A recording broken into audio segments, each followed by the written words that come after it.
Deep in a restricted zone of the French Mediterranean, France's top underwater experts are on a long-awaited mission. Armed with the latest high-tech subsea tools, they're venturing back in time while preparing to explore the moon.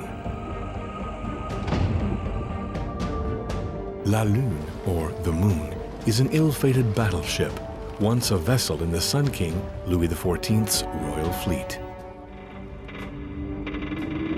Just back from a crushing defeat by Barbary Coast pirates, the ship sank here more than 3 centuries ago under questionable circumstances, with nearly 1,000 men on board.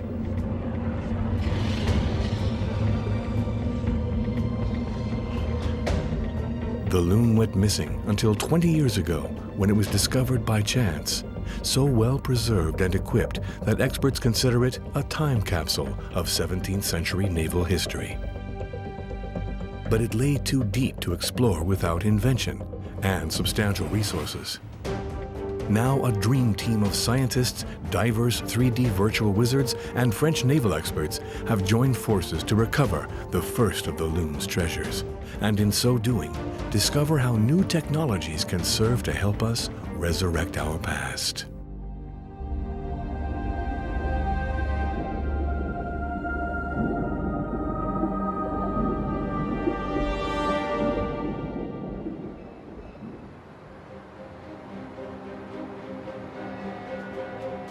It's spring 2012 near the port city of Toulon. 2 renowned deep-sea veterans, Paul-Henri Nargeolet, expedition leader on the Titanic, and Michel L'Hour, head of France's Department of Underwater Research and Archaeology, are ready to go public with major news. The announcement of Phase 1 of a recovery mission, 20 years in the making. The focus of our efforts is the Lune, clearly a symbolic name for a ship that was lost during the Sun King's reign. The Lune was built between 1639 and 1642, probably at the shipyards in Indre, near Nantes. The Lune's final voyage occurs in November 1664, after a long, disastrous military campaign by Louis XIV's fleet against North African pirates. The ship's original mission, to reinforce the king's troops, turns into a desperate exodus following a massive enemy attack. Refused permission to dock at Toulon, the ship again sets sail, but swiftly sinks offshore, drowning hundreds of men.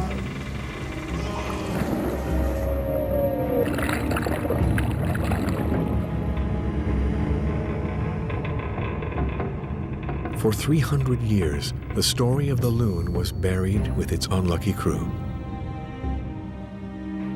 But in 1993, as Paul-Henri Nargeolet tests the research submarine Ephraim for an upcoming Titanic mission, he detects an anomaly on the ocean floor, 300 feet deep.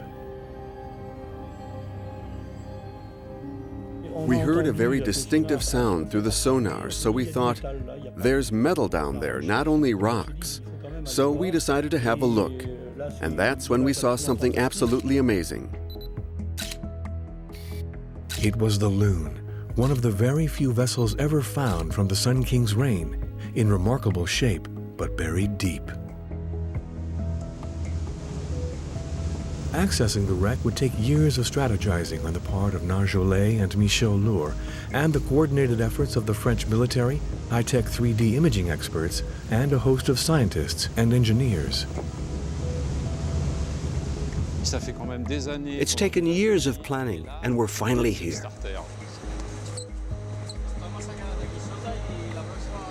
August 2012, a small team launches remotely operated reconnaissance robots, or ROVs, to scout and photograph the wreck. It's too deep for human divers in regulation gear to explore.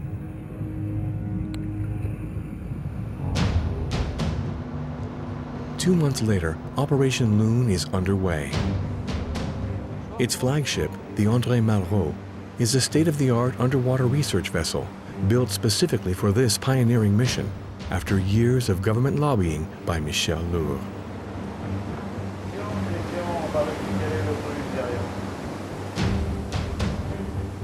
The ship heads for the wreck site with a team of archaeologists and technical experts who've been prepping for this venture for months, eager to test their inventions and touch treasures from the past. Exploration ship Minibex is in charge of the ROV with the expedition's 3D cameras.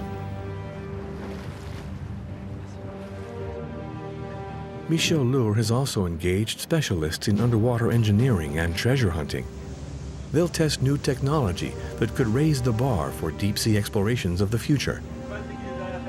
And the submarine Remora has been equipped for this mission with a prototype camera to capture images of the shipwrecked Loon in 3D.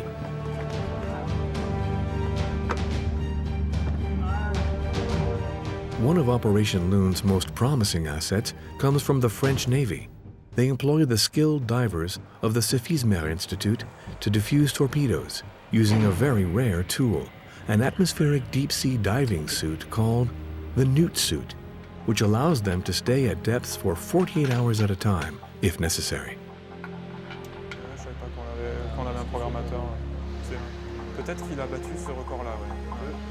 The revolutionary aluminum hardsuit features rotary joints in the arms and legs, allowing pilot Joe Kirsch maximum mobility, while withstanding pressure at depths of up to 1,000 feet. It's high-tech underwater armor.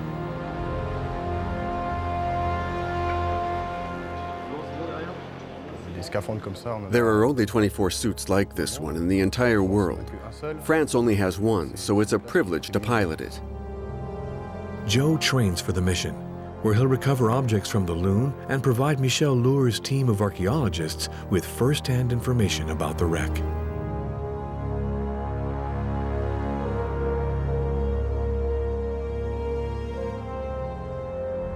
Near Paris, weeks before Operation Loon begins, Joe pilots a unique simulation for the mission, created by 3D innovators at Dassault Systems. The first job is to move forward, find a cross, and land on it. It's an experimental program allowing archaeologists to see the Loon in 3D and to test various excavation techniques on dry land. Dassault Systems engineers used media recorded during the summer scouting trip to reconstruct every inch of the Loon in 3D, making it possible for archaeologists to explore the wreck virtually. Project manager Cédric Simard will give it a trial run aboard the André Malraux. One of the unique aspects of this project is that it combines all these immersive 3D technologies on the research ship itself, where we can finally test them in real-life conditions.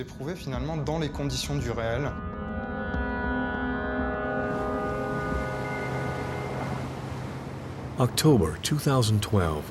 The André Malraux and the rest of the Loon fleet have a 5-day window to test their technology in pursuit of 17th century history and revolutionary science.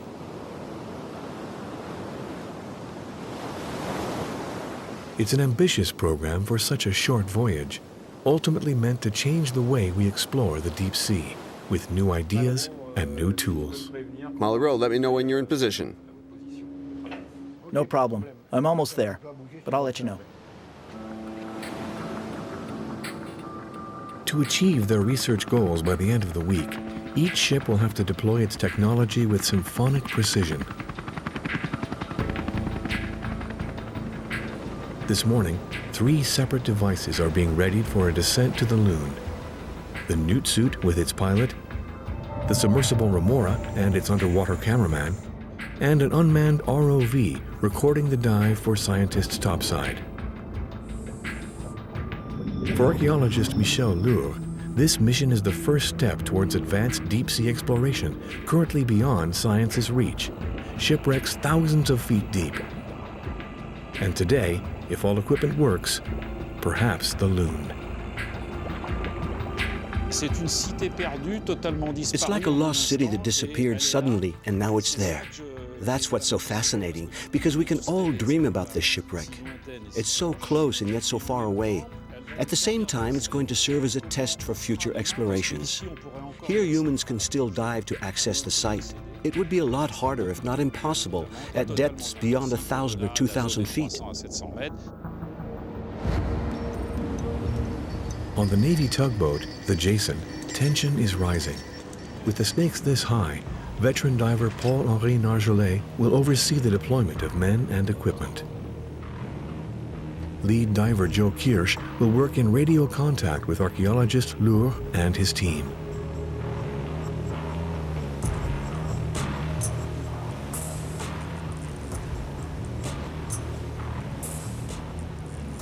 His support crew ensure that the newt suit is dirt-free. Even a single hair caught in a gasket could create a leak, endangering Joe's life. Paul-Henri Nargeolet, a veteran of 30 Titanic dives, knows that the minutes before immersion are critical for safety. It's a hostile, difficult environment. As soon as you're underwater and you dive deep, there's a lot of ambient pressure, and the slightest inattention to detail can become an incident.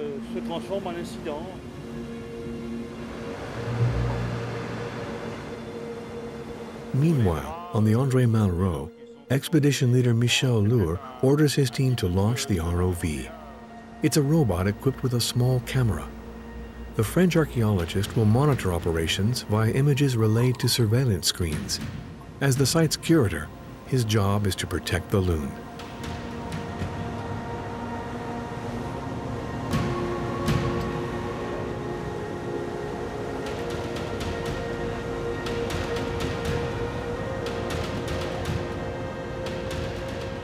It will take the newt suit 4 minutes to reach the ocean floor. Here, at 300 feet, divers in traditional gear could remain mere minutes, followed by a 2-hour ascent with decompression stops. This body armor could keep Joe at constant temperature and pressure levels for hours in waters 3 times as deep.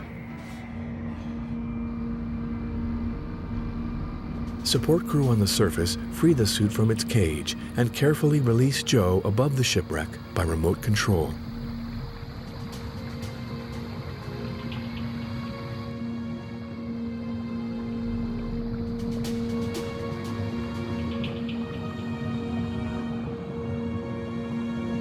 Soon, long-awaited shapes come into view. The first vestiges of the Sun King's secret shipwreck. Ironically, for the first time, an aquanaut has landed on the moon.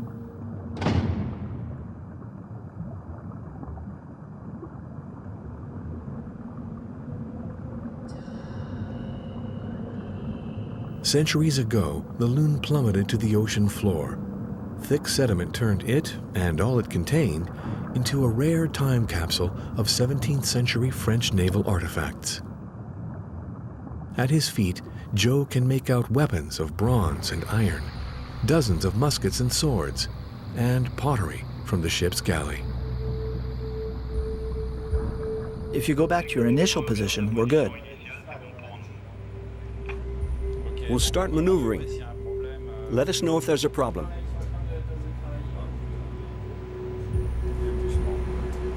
The newt suit's 2 engines are controlled from the surface. Joe pilots the suit, but depends on his operator, who will start the propellers at his command.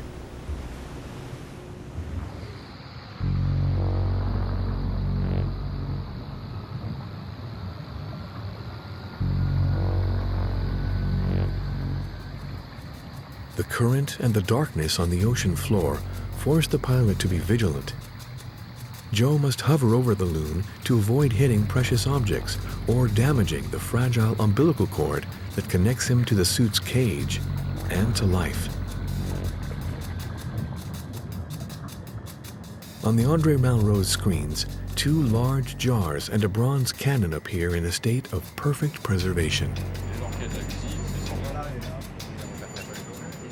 2 scientists working with the Dassault Systems team on virtual subsea exploration are spellbound by what Michel L'Hour calls the underwater Pompeii. What I find amazing is that you find all the cannons well aligned, so you can guess what was the shape of the ship.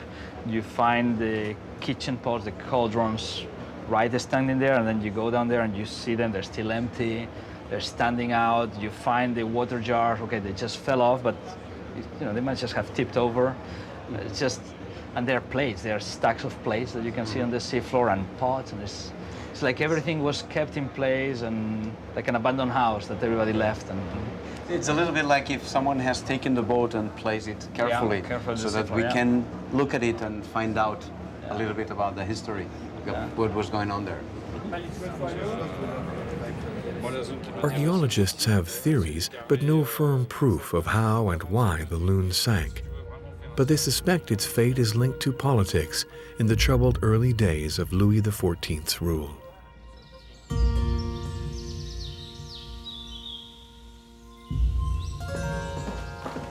In 1662, the Sun King is 20 years old. He wants the dawn of his reign to be remembered for a grand achievement, a great military victory. The young monarch intends to create a French post and establish a fleet on the Barbary coast of North Africa. He means to curb the rampant piracy threatening European maritime trade.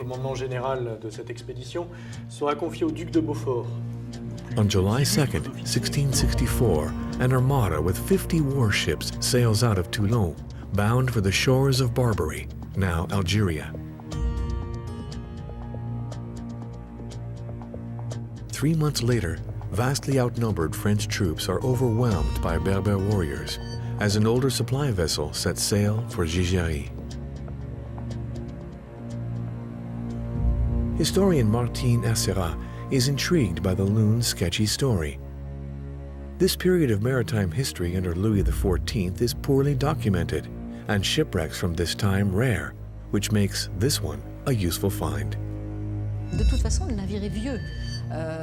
The ship is 22 years old. The wood is probably starting to rot. There may be some gaps in its frame. It's probably starting to take on water and being attacked by teredos, the shipworms that bore holes in wood. So it's definitely very fragile, but because there aren't many ships available, we use what we have.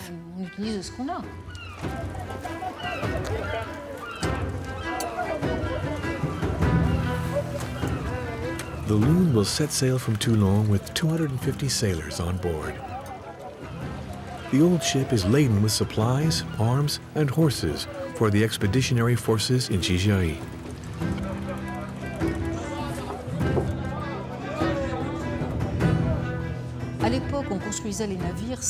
In those days, they built ships without blueprints or drawings. There are very few graphic illustrations, so we don't really know how they were made. And there are very few archival clues to give us an idea how they looked. In this case, the archive is the shipwreck itself.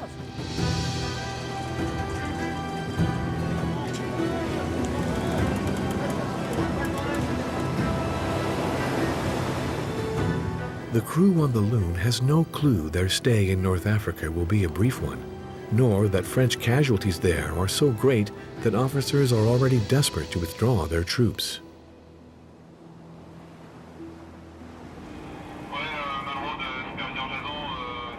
Day one of Operation Loon appears to be off to a good start. Michel L'Hour is impressed with the images relayed by the newt suit. Now he wants to test his pilot's skills.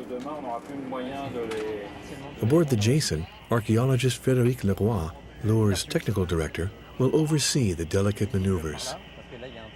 The team wants to determine how devices like the suit and the unmanned ROV can best be used on this and other missions.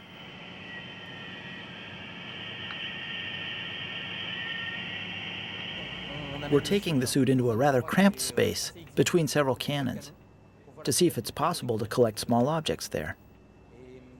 It's more precise than the ROV, with much more flexible jaws.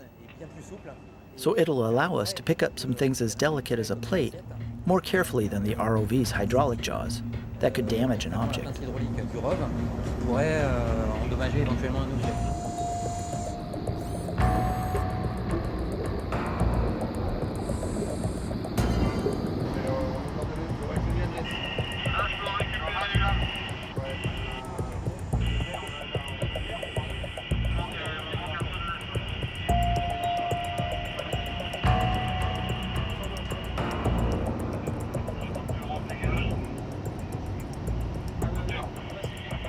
Pilot Joe Kirsch's dexterity, along with his training on Dassault Systèmes' 3D virtual reconstruction of the Loon, are about to pay off.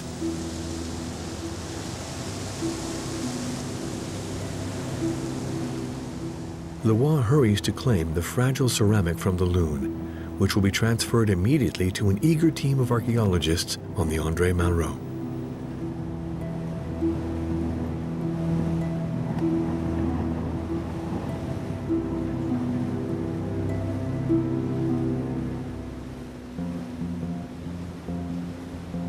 Preservation of any artifact recovered at sea is a race against time. The sediments that once protected this plate on the ocean floor have also changed its chemistry. Once exposed to the atmosphere, it will deteriorate unless the salts are removed and the object chemically stabilized. And L'Hour's team has waited too long for the Loon's bounty to let that happen, no matter what the treasure.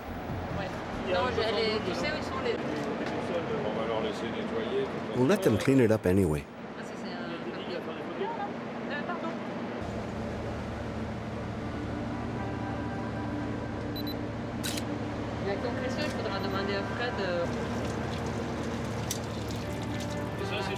All this is plain crockery. No, look, there's a design. There's a motif? I think it might be a fish.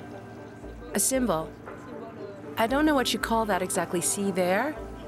It's an emblem. Very stylized. Yes. After preliminary research, the team thinks the pottery came from the Italian studios at Pisa. Access to other objects in the Loon's vast inventory should provide insight into how the French Navy lived in the mid-1600s.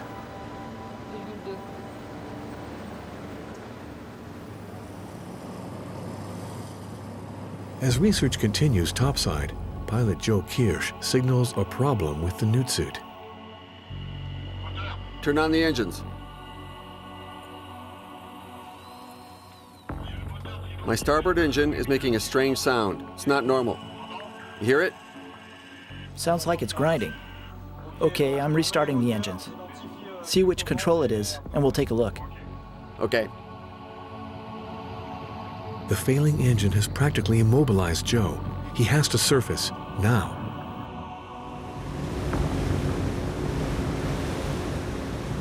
The support crew on the Jason manages to recover their pilot without further incident. But the malfunctioning of the newt suit, a key expedition tool for search and recovery on the wreck, has dealt the mission a serious blow. They could lose days on repairs. At this point, no one knows how things will turn out.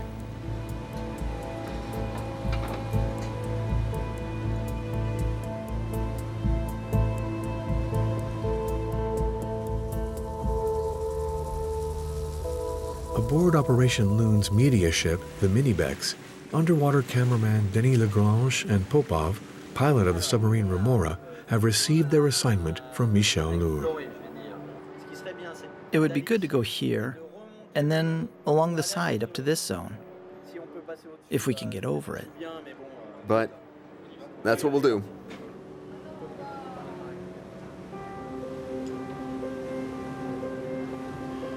The Remora's mission today is to film the galley space, rich in everyday objects, for L'Hour's team. With their own images of this zone of the wreck, Dassault Systems engineers will reconstruct the Loon's galley in 3D for further study.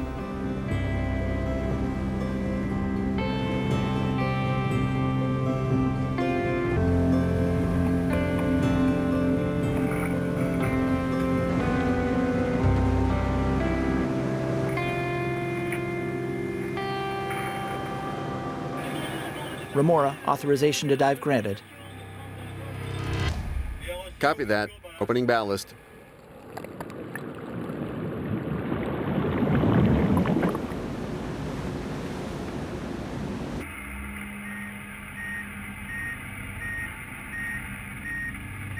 Lagrange and Popov have barely begun their descent when an alarm sounds. Carbon dioxide at dangerously high levels has just been detected in the tiny sub. The men could suffocate. Apparently, I have a problem here. My fan is not working. Okay, come back up to the surface. We'll get ready to lift you out. The men are relieved. Another disaster is narrowly averted. For the moment, no one on the other ships is aware of this new incident. Then suddenly, there's impact.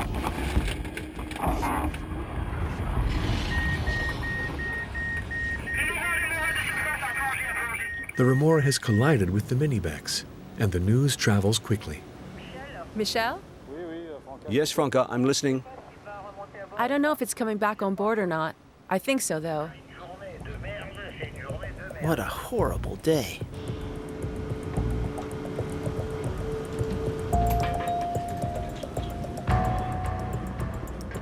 Operation Loon seems to be courting disaster here, the same way the Sun King's ship did.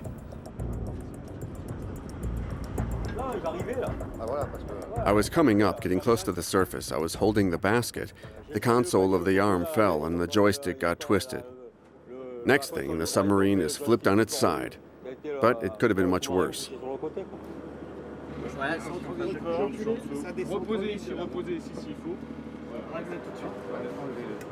Denis Lagrange's watertight camera housing also seems to have been damaged. We've got to take everything out, clean it all up, wash it, remove the salt. When it rains, it pours. The newt suit, the cameras, the remora. It couldn't get much worse.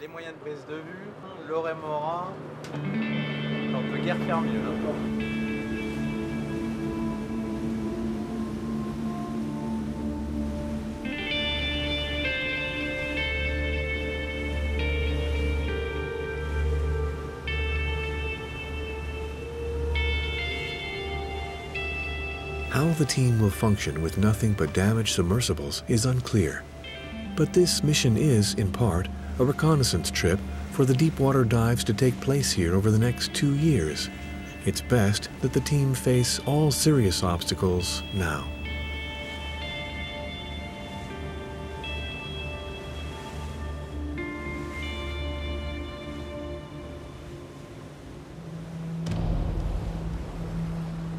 Fate was crueler to the Loon and its crew.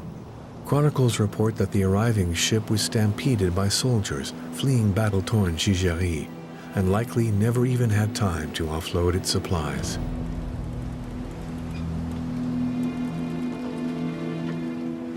Nearly 1,000 infantrymen, young nobles, and elite officers crowd the decks of Captain de Verdy's ship, hoping to soon set foot on French soil, if they survive.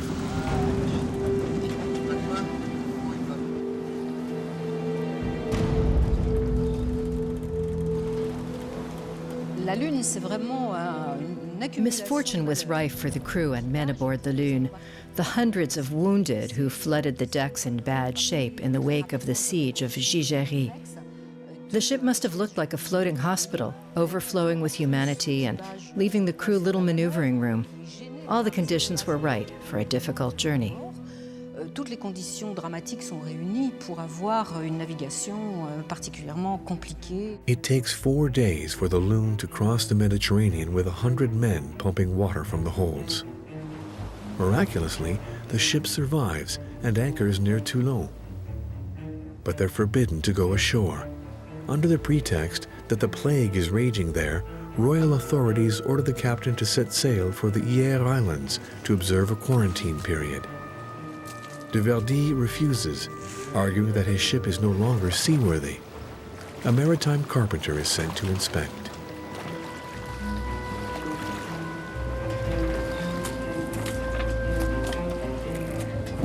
Gédéon Rodolphe knows the Loon well. He's the Royal Navy's official carpenter and supervised repairs of the ship only a few months prior. If the inspector fails to agree with the captain's concerns, De Verdy knows he'll have no recourse but to obey the king's orders and depart.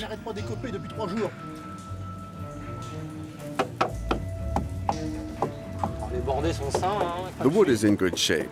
There are no leaks. This ship could sail around the world.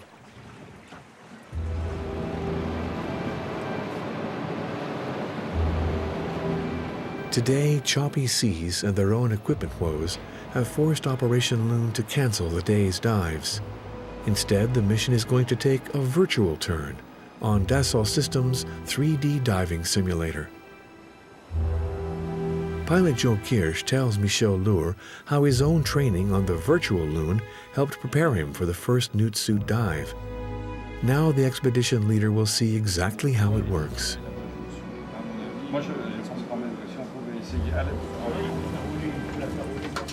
On board the André Malraux, the Dassault Systems engineers are setting up.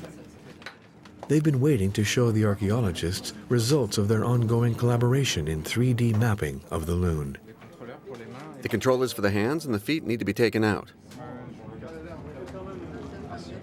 The engineers walk Michel L'Hour through equipment functions and what to expect of the virtual experience. That's the right foot. So what we have here is the entire site of the shipwreck, about 600 square yards. And we can take control of both the ROV over there and the diving suit at the same time. There's an outside camera to help us move around the site. And of course, it's virtual reality, so we can also scout the wreck. There are cannons, cauldrons, and jars over there. Okay, now you're going to live Joe's experience. You tried it? And it works just like diving in the suit? The first step when you enter the immersive world is to put on this 3D helmet that will isolate you from the outside world.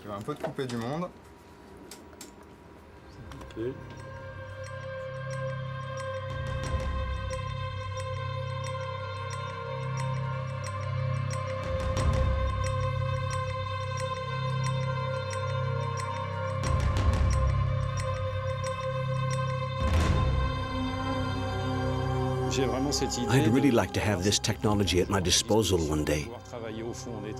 To be able to work in the deep while I'm on the surface. To view the site in 3D with the helmet while staying dry. And to be on the shipwreck, even if it's over a mile deep. That's to say, totally inaccessible.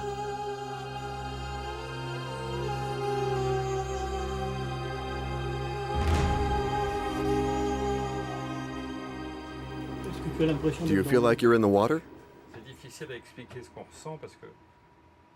It's hard to explain what you feel because, well, you feel like you're in the water. The site is familiar, so you feel like you can move around as much as you like once you've understood the movements, which is not always easy to figure out. Ok. Écoute, c'est quand même. The Dassault Systems team knows the detail of the virtual shipwreck should help the mission problem solve in their recovery efforts on the Loon.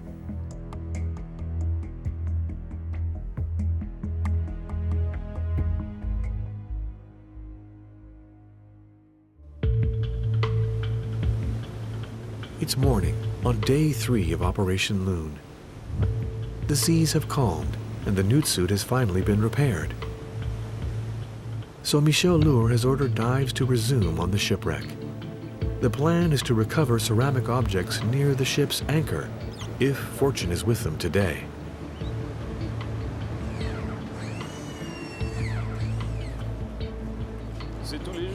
We try to conquer the Loon every day. So far, each has brought its own share of problems, so we'll see today. Now the weather's a bit overcast, but it's actually good for working. So today should go well.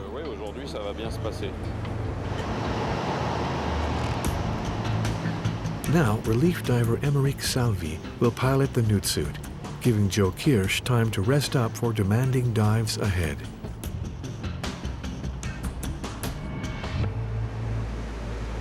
Today, Michel L'Hour will pair 2 devices on the sea floor, the manned newt suit to collect objects, and the ROV for the security of the pilot and to monitor work on the wreck.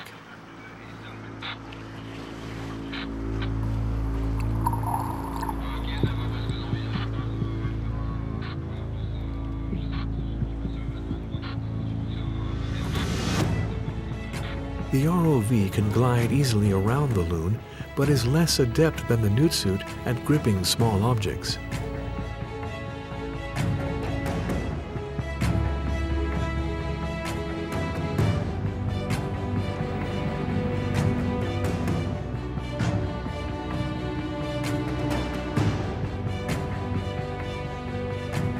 the newt suit's manipulator jaws turn out to be as efficient as the team had hoped.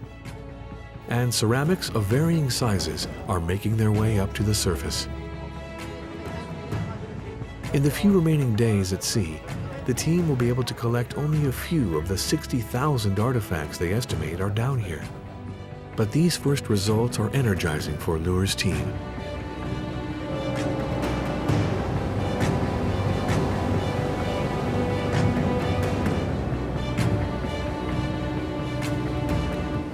The team catalogs the artifacts and removes traces of salt here at sea.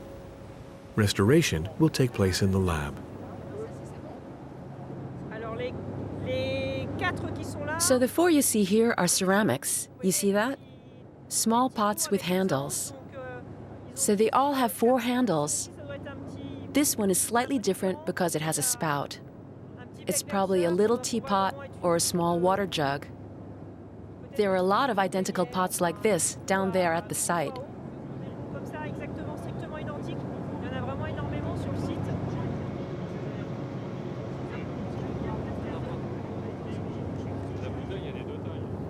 Of all the objects on deck, a large bottle captures Michel L'Hour's attention. This bottle in the museum, turned to the right, it'll be spectacular because once you've cleaned it, you'll see the beautiful green glass. It'll be a lovely piece. As for the plates, it'll be the same. Once you've cleaned them, they'll be beautiful. Yeah, they'll be spotless. Historical accounts indicate that the men on the Loon drank heavily the night before the ship sank. The discomfort of being crammed onto a leaking ship under quarantine was perhaps more tolerable than the dangers of life at war in North Africa.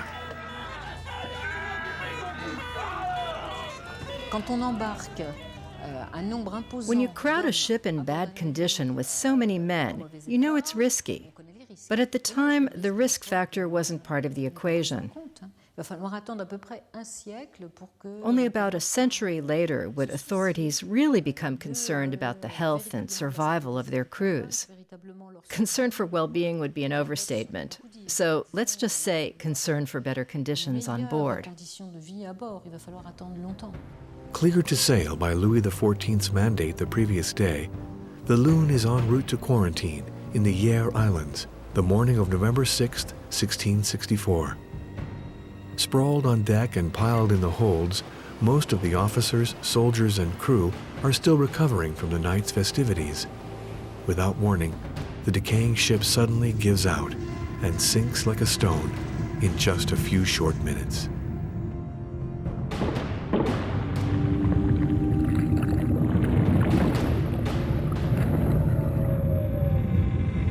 According to survivors, the men on deck desperately leap into the sea.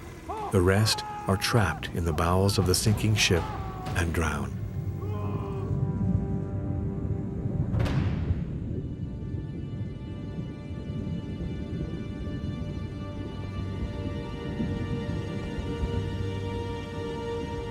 Only a few dozen men, including the captain, will survive.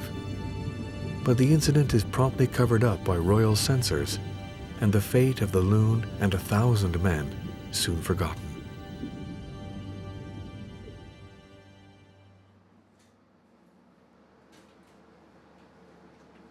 On day 4 of Operation Loon, Michel L'Hour is spending time in the virtual deep sea to instruct newt suit diver Joe how and where to collect 2 large earthenware jars.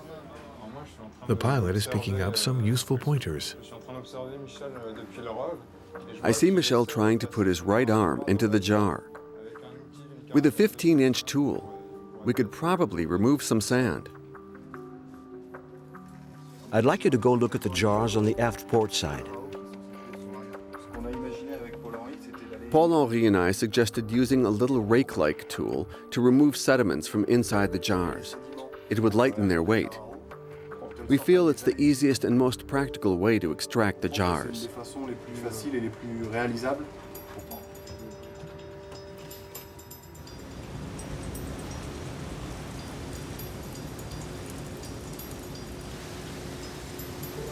After a couple of days of repairs, the submarine Remora is preparing for its first descent to film the wreck. Cameraman Denis Lagrange hopes they'll have more success this time. After all that's happened, it's getting more exciting now. Popov is eager to go, and I hope we'll finally get to the Loon.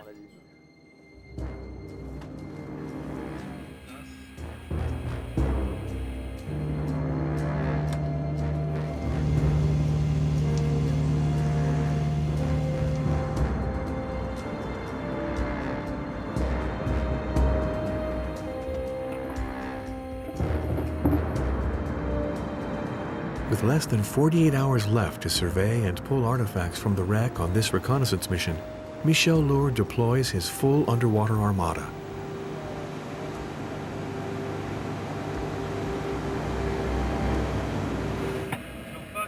Surface, Remora here. We're starting to work on the shipwreck.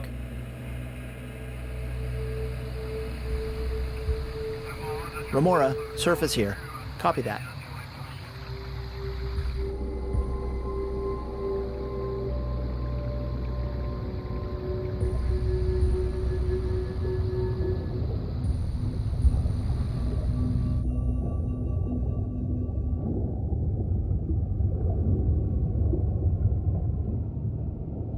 At depths of 300 feet, the images are otherworldly, revealing details of a shipwreck never before captured with such clarity.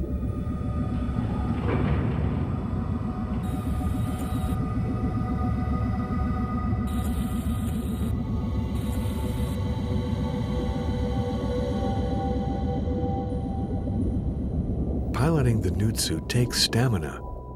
2 motors keep the suit weightless, but it takes muscle to move limbs and free the earthenware food jars from the sand. The work is tiring. There's a suction effect holding the jars in place. If Joe rushes, he risks breaking them.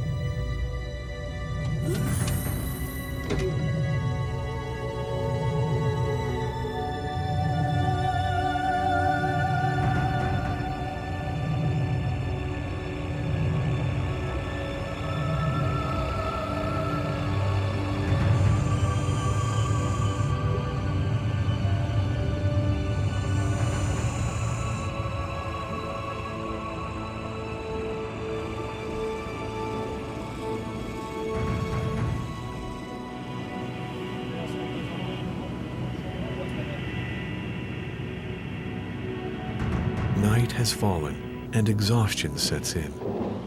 Bad weather has hampered the team's work, and now it may not be safe to raise the jars.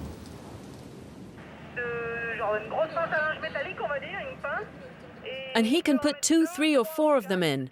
Then they'll raise it with a small hook and place everything in the crate for large objects. Okay, but our problem is that we can't dive under the Jason at night. And I think that bringing the objects back up full of water without properly securing them is unsafe for the objects.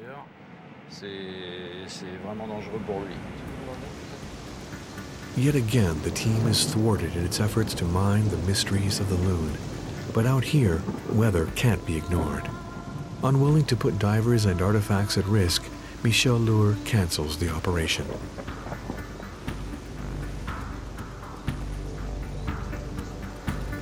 After hours on the Loon, Joe is disappointed to return empty-handed.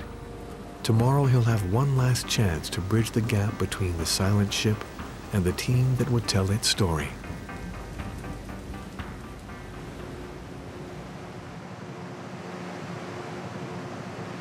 It's daybreak on the final day of Operation Loon. Now every minute counts. The team must still collect the earthenware jars, and Michel L'Hour would like to find out if it's possible to raise a much larger object, a cauldron.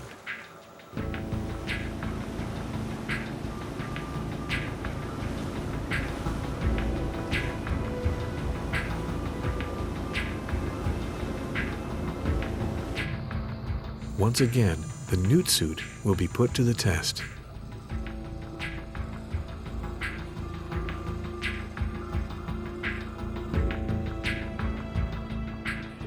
Collecting artifacts like the cauldron is essential for the mission to learn more about the Loon and its history.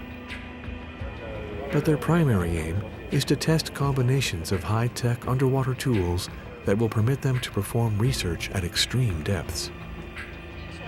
He's on the left side, trying to position the lines, one in front of him and the other in back, to the Gorgon's right, so probably to your left. We'll lift it really slowly. Everyone is on edge after the mission's early mechanical glitches. They hope all equipment will function properly, confirming that their strategies for future efforts are heading in the right direction. The light's not causing a problem for you? No, negative. I'm fine. Okay.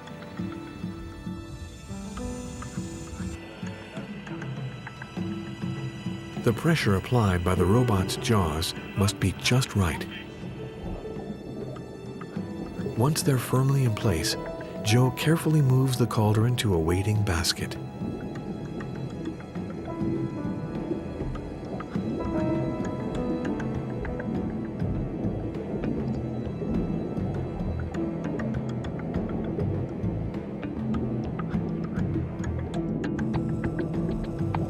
Then it's lifted by crane to the surface. At last, the Loon shares one of its secrets with the impatient archaeologists.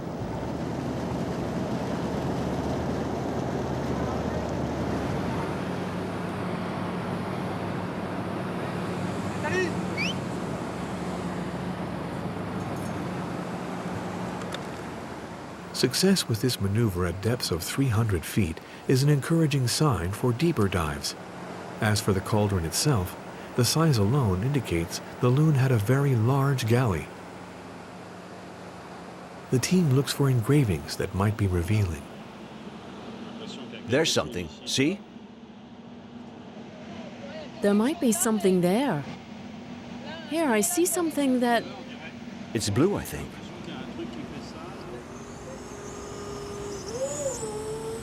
Titanic diver Paul-Henri Narjolet feels the high-tech pairings tested here will usher in a new era of underwater exploration.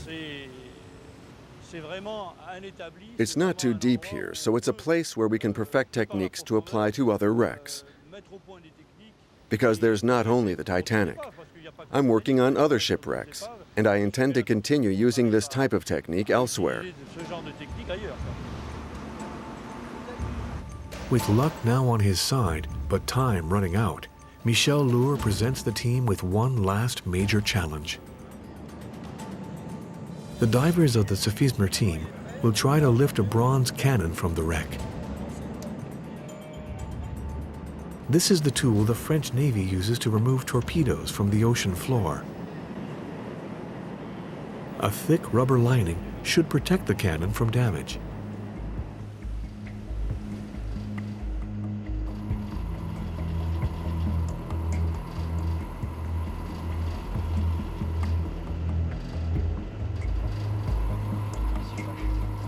It's a dangerous job.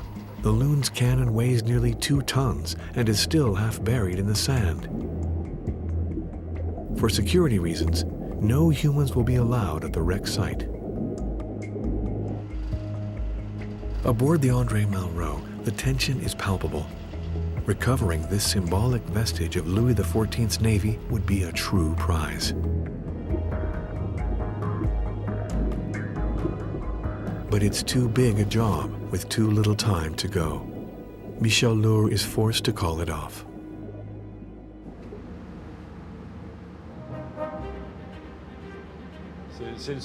This is the only time when I do my job that I feel this emotional. I like the idea that it shouldn't be easy, that sometimes the shipwrecks refuse to yield. It's the rule of the game. And if it were too easy, it would be less fun. His team is equally philosophical. It's a deep and difficult site, but we knew that. There were a lot of technological challenges as well. Just now, it was the cannon that resisted. But then again, we didn't get to work on it as much as we'd have liked to. We'll just have to be patient and pick it up next time. It's better to collect it when the conditions are right rather than pull it up damaged. After 5 intense days and nights at sea, Phase 1 of Operation Loon is complete. Now Michel L'Hour's alliance of science, 3D tech, and military experts will regroup for 2 years of Loon exploration ahead.